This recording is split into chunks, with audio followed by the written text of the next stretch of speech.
Agar mani farzandim rivojlanishdan orqada qolsa yoki tashxis qo'yilsa, men shu 5 ta ishni albatta qilgan bo'lardim. Birinchisi, ko'p savollarga berilib, stress va depressiyaga berilib, ko'p vaqtni o'tkazib qo'ymasdim. Sababi meni psixologik holatim bolani tashxisiga, bolani holatiga ta'sir qiladi. Savol berib, nimaga shunaqa bo'ldi, nimaga kech qoldi, nimaga aynan meni va nimaga aynan meni farzandim deb men ko'p vaqtni ketkazib qo'yaman. Bundan tashqari biz qazo qadarimizga iymon keltirganmiz. Nimaiki bo'lsa, o'z hikmatiga ega bo'ladi. Ikkinchisi, bitta nevrolog, bitta logopedga, bitta dona mutaxassisga borib, bolani holati shunaqa ekan degan yakuniy xulosaga kelmagan bo'lardim. Sababi bolaga yakuniy to'g'ri tashxis qo'yish uchun bir nechta mutaxassislarga ko'rsatish kerak. Agar bittasini fikri sizga to'g'ri kelmasa, ikkinchisiga borib ko'ring. Qaytadan diagnostika qildiring va to'g'ri diagnozni o'rnatib oling.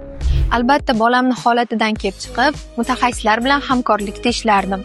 Agar ras autizm holatlari bo'lsa, unda birinchi o'rinda ABA mutaxassisi va sensor integratsiya, shu bilan birga defektolog kerak bo'ladi. Agar nutqiy va aqliy rivojlanish orqada qolayotgan bo'lsa, unda logoped, defektolog va sensor integratsiya mashg'ulotlariga urg'u berardim va albatta eng muhim qoida bu uyda mustahkamlash. Uyda tinimsiz bola bilan shug'ullangan bo'lardim. To'rtinchisi, farzandimni rivojlantirish uchun eng avvalo o'zim bilim olishga harakat qilardim. Qachonki ona ko'proq bilimga ega bo'lsa, ona bolani holatini to'g'ri tushunib, to'g'ri baholay olsa, shunda bolada tez va samarali natija bo'ladi.